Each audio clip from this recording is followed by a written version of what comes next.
How's it going, everybody? Daner here with North Central Coins, and welcome back to another episode of the history of coins and currency. Today we're going to be diving into the fascinating history of one of the largest modern shifts in currency that occurred in the last 100 years, and that is the decimalization of British coinage. This monumentous occasion was met with skepticism and upheaval, but eventually the country made way to the change and adopted this new system, which has remained in effect until present day. In this video, we will discuss the factors which led to British Coin Decimalization and how it affected businesses and everyday life in the United Kingdom. Also, we will explain in detail the exchange rate between the old pound, shilling, and pence system when compared to their modern decimalized counterparts. Before I do get into this, I would really appreciate if you guys would smash that thumbs up, subscribe if you're new, and also ring that bell notification so you can stay up to date with my new content as it is being released. And then without further ado, what do you say we get right into it and discuss the decimalization of British coinage? Let's get it, guys. We call it decimalization, decimalization. Soon it's gonna be time to change the money round, 'cause we've got decimalization, decimalization. There's 100 new pennies now for every pound. 5 new pennies are like a shilling, and 10 new pence is a 2-bob bill. A 50 pence piece hasn't got a milling, it's 7-sided and a half a quid, with a half and a 1 and 2 new pence. Decimal shopping will commence. Then we'll have decimalization, decimalization. Soon it's gonna be time to change the money round, 'cause we've got decimalization, decimalization. There's 100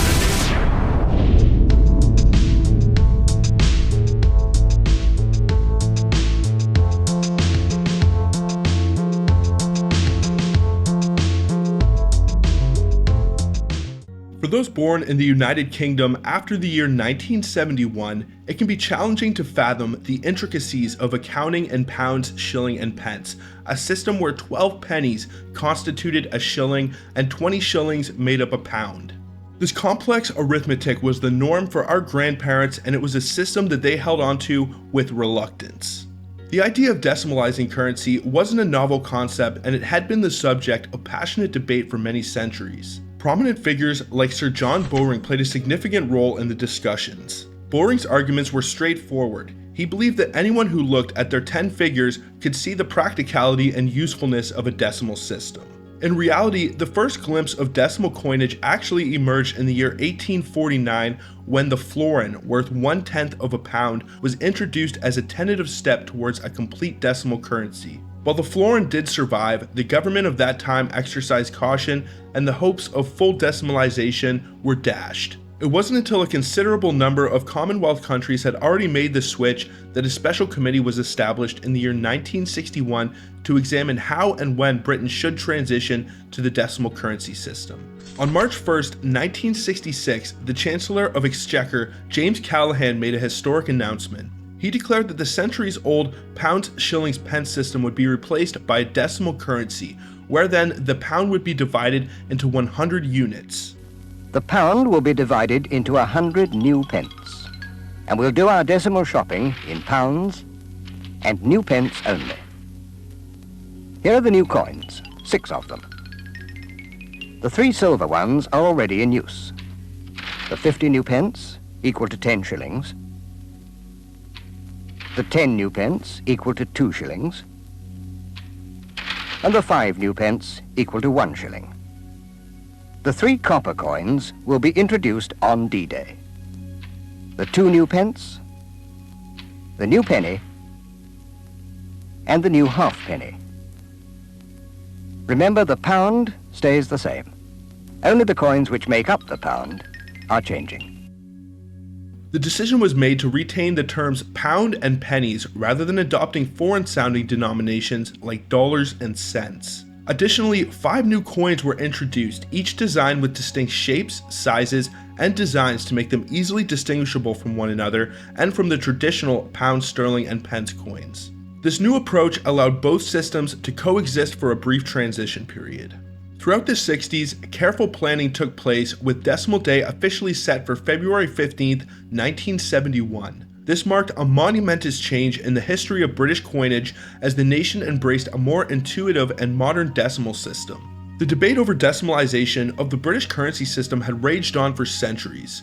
Even in the 16th century, mathematicians and forward-thinking individuals recognized the benefits of a decimal system. Over the years, scholars and learned individuals lent strong support and compelling arguments to the cause of decimalization. In the year 1682, for instance, Sir William Petty proposed a system in which there would be 5 farthings to a penny instead of the traditional 4. This would help facilitate the use of decimal arithmetic for easier and more convenient accounting. Another gentleman by the name of Sir Christopher Wren shared a similar sentiment in the year 1696 when he suggested a decimal coinage based on a silver noble divided into 10 primes or 100 seconds. This centesimal division was deemed suitable for accounting purposes only. Throughout the years, the interest in decimalization remained unwavering, especially as decimal currency became more widespread in Europe and the Americas. During the early Victorian era, several commissions were appointed to explore the idea, and to some extent, they were enthusiastic about its potential.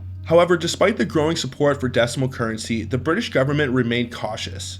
Even influential figures like Sir William Ewart Gladstone believed that the challenge of public education on this matter was insurmountable. The situation remained fairly stagnant until the year 1918 when King George V appointed yet another royal commission to examine the possibility of placing British currency on a decimal basis. Nonetheless, despite the accumulation of learned opinions and a mounting interest in decimal coinage within the British territories, there were still compelling arguments against the change in Britain. By the year 1960, the majority of Commonwealth countries had either adopted or were in the process of adopting a more convenient decimal system. The need for coinage reform in Britain had become increasingly urgent, both as a practical business decision and to maintain alignment with international trends. Consequently, the Committee of Inquiry, which was established in 1961 and led by the Earl of Halsbury, was tasked with determining whether Britain should decimalize, but rather how the transition should actually be executed. This marked a historic and monumentous decision in the history of British currency. During the reign of Queen Victoria, there were preliminary efforts made towards the establishment of decimal coinage, which eventually progressed to the creation of trial pieces. Among the denominations under consideration were dollars and cents, yet in the end, the decision was made to retain the historical names of pound and penny, providing a link to the past. The formal process of designing the decimal coins began in the year 1962. Although no official government announcement had been made regarding the time of the transition, the Royal Mint sensed the impending shift and aimed to be well prepared. Sir Robin Darwin, a member of the Royal Mint Advisory Committee and the rector of the Royal College of Art, devised a plan. This plan involved various artistic bodies such as the Royal Academy, the Royal Institute of British Architects, the Faculty of the Royal Designers for Industry, and the Royal College of Arts. He invited artists of their choice to submit designs for the new decimal currency. A gentleman by the name of Christopher, who is the husband of the person actually narrating this account, was a very important contributor to this effort, having previously designed medals for the Royal Mint. Eventually, Christopher emerged as the winner of the competition, resulting in the selection of his designs. The entire design process was conducted in strict secrecy. Most communications took place over the telephone, and even the occasional letters exchanged were marked strictly confidential. Christopher was strictly prohibited from discussing the project with anyone. Maintaining this secrecy proved to be a significant challenge as it spanned from 1962 to 1968. At home, the situation became even more complicated for Christopher due to a teenage daughter on the top floor, an elderly mother on the ground floor, and the arrival of 2 babies in quick succession. Being able to rent a space to work discreetly was not an option at the time, so Christopher took over one end of their drawing room and covered his desk with a large cloth each time friends visited. Plaster casts associated with his work were neatly hidden out of sight on a balcony. However, the secrecy was not infallible. As 2 friends ventured onto the balcony one evening, they discovered Christopher's work on the decimal coin designs. In response, Christopher sternly warned them not to reveal anything, half-jokingly suggesting that he'd be incarcerated in the Tower of London if the secret got out. Working in a shared living area also presented challenges related to their children. On one occasion, their daughter Kate decided to venture out of her cot and was discovered gleefully using her father's tools on a finished plaster. This incident caused a delay of 2 days in the project. Additionally, if an amended drawing or plaster was required urgently for the design committee, a large mint car would arrive and an individual in a peaked cap would solemnly transport the plaster in a flat white box resembling a modern takeaway pizza container. In 1966, a significant development brought all of the ongoing preparations for the decimal coin designs to a sudden halt. The country was on the brink of a general election, and James Callaghan, who was serving as the Chancellor of Exchequer, had an important financial statement to make. In response to a phone call, Christopher was summoned to the mint. The deputy mintmaster Jack James, who was friendly and courteous, gestured for Christopher to take his seat and then wordlessly poured an enormous gin and tonic which he thrust into Christopher's hands with the directive, "Drink that." He continued to explain that Callaghan was about to announce in the House of Commons that Britain would be adopting decimal currency. However, Callaghan insisted that there must be an open competition for the designs, allowing everyone who wished to participate a chance to enter. Regrettably, as Jack James somberly stated, Christopher had not won after all. A few days later, after gathering his resolve, Christopher decided to participate in the open competition and create new and improved designs. This marked the commencement of months and months of intensive work. By this time, their eldest daughter Virginia had left home, they had relocated to a new house, and Christopher finally had a separate workspace. Social life came to a halt as Christopher worked tirelessly, producing countless iterations of designs featuring lions, Britannia's dragons, coat of arms, St. George, and roses. Mealtimes were spent discussing new ideas or exploring heraldry. On one occasion, while interrupting him with a mug of tea, Christopher's wife was confronted with 15 St. Georges, and she had to choose which one she liked best, either St. George naked or wearing armor. After an exhaustive creative process, Christopher discarded hundreds of drawings and selected 3 sets of designs: royal, regional, and popular.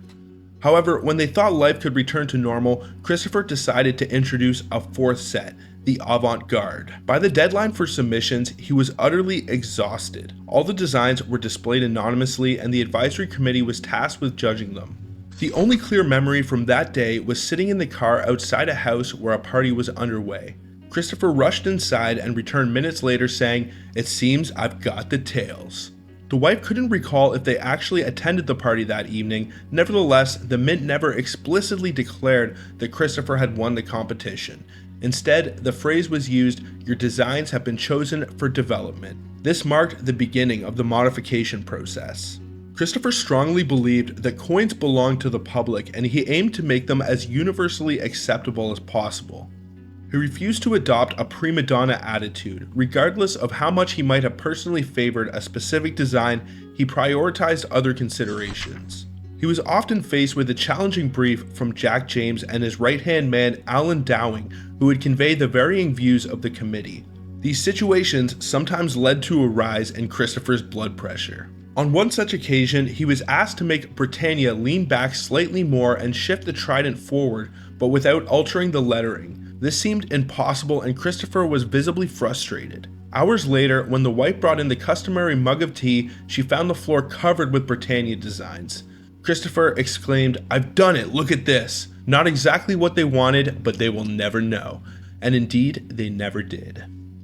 After months of back and forth communications, Christopher was eventually able to attend a meeting with the Royal Mint Advisory Committee. This was a notable occurrence, as it was previously feared that designers might become tongue-tied in the presence of such an eminent gathering. The committee included esteemed figures like Sir Kenneth Clark, Sir Anthony Wagner, and others, and was chaired by His Royal Highness Prince Philip. By this time, it appeared that the Mint had come to realize that Christopher was rarely tongue-tied. These meetings with the committee proved to be highly beneficial. Christopher was able to sketch his ideas and visually demonstrate the impact of certain suggestions, which streamlined the decision-making process. One recurring challenge involved Garter King of Arms, who had to ensure the heraldry's accuracy. Christopher would often consult with Garter King of Arms for clearance, leading to a humorous saying in their household, "If only Garter could be more elastic." Throughout this period, the veil of secrecy persisted. Christopher assumed he was designing the coins, but there was still uncertainty.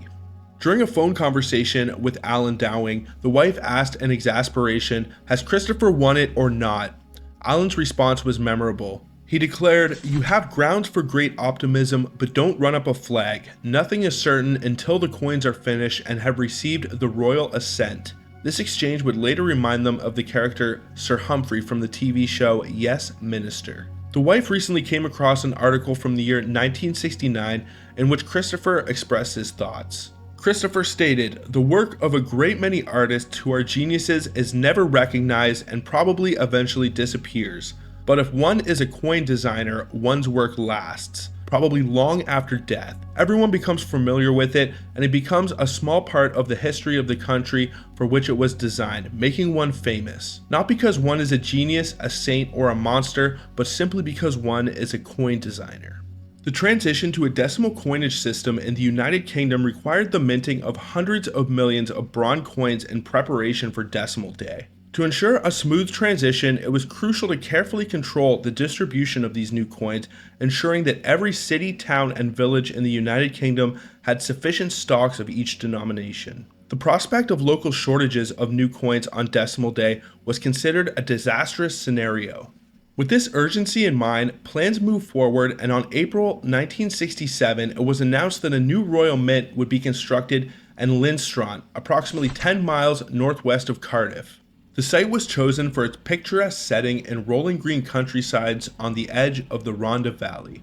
Construction work commenced in August 1967, leading to the creation of two significant concrete-clad buildings. One of these structures was dedicated to the treatment of blanks, while the other was designated for the striking of these blanks. The first phase of the new Royal Mint was officially unveiled by Queen Elizabeth II in December 1968. During the inauguration ceremony, she initiated the coining presses, marking the beginning of production for decimal bronze coins. In 1969, the new mint, equipped with modern facilities for the bulk handling of blanks and the automatic feeding of lines of coin presses, achieved remarkable weekly output rates exceeding 50 million coins. This was twice the production volume that the mint had managed in a year over a century before. Blanks were sourced from Tower Hill and selected contractors as intended, and the new mint took on the responsibility of producing the bulk and stockpile of decimal bronze coins.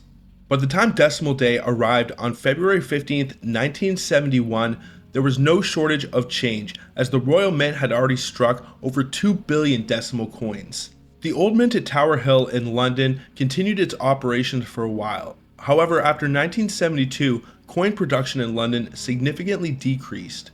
Once the new mint and Lindstrand had become largely self-sufficient, the production of blanks and coins in London came to an end. The last coin struck at Tower Hill was a gold sovereign, marked by a ceremonial occasion in November 1975. By that time, many of the staff and the Mint's historic numismatic collection were relocated from London to the new facility. The transition to decimal currency was a significant and complex undertaking, requiring thorough planning and the development of new coins. The public and businesses needed comprehensive information to ensure a smooth changeover, and new coins with decimal denominations had to be created in preparation for the shift. The first of the new decimal coins, the 5 pence and 10 pence, were introduced into circulation in April 1968. They feature new heraldic designs but maintained the same size and value as the shillings and florins, making them easily compatible with the old currency. However, not all of the new coins would be familiar to the public. In 1969, the innovative 50 pence coins, the world's first 7-sided coin, replaced the 10 shilling note, serving as a distinct reminder of the impending changeover. To minimize confusion during the transition, old and new currencies were used side by side, and numerous publicity and information campaigns were launched. Leaflets and posters were also distributed, and television broadcasts, including a series known as Decimal 5 on the BBC and a short drama called Granny Gets the Point on ITV, help explain the new decimal system. On Decimal Day, the country was well prepared and the transition went remarkably smoothly. The new decimal coins became an integral part of numismatic history. Since decimalization, the coinage system has been periodically reviewed and evolved to keep pace with changing times. The 6 pence coin was demonetized in the year 1980, and the halfpenny was phased out in the year 1984. In 1982, the 20 pence coin was introduced, following the £1 coin in 1983. The 5 pence and 10 pence coins were resized in the years 1990 and 1992, leading to the discontinuation of the shilling and florin. In 1997, the smaller 50 pence coin was introduced. As a result, since 1992, every coin in circulation has featured the head of the reigning monarch, a practice not seen since medieval times. In 2008, 40 years after the introduction of the first decimal coins, it was time to rejuvenate and refresh the designs. The process of selecting new designs to replace the existing heraldic emblems on the UK's circulating coins began with a public competition. The response to this call for change was overwhelmingly positive, with over 4,000 designs submitted and more than 500 individuals. This was the largest response to any public competition organized to change British coinage. The participants in the competition involved specially invited artists, Royal Mint engravers, artists from other European countries, and people from all walks of life. The participants were given a free hand to prepare a coherent series of designs, and while they were encouraged to explore heraldic emblems and motifs, they were also free to express other ways of symbolizing Britain. The Royal Mint Advisory Committee meticulously examined each design, and it took over a year of deliberation and several meetings before a series of designs emerged that best captured the spirit of that time. Matthew Dent, a designer who had seen the competition advertised in his newspaper, wholeheartedly embraced the project. He explored several options before developing his concept for a heraldic set of designs.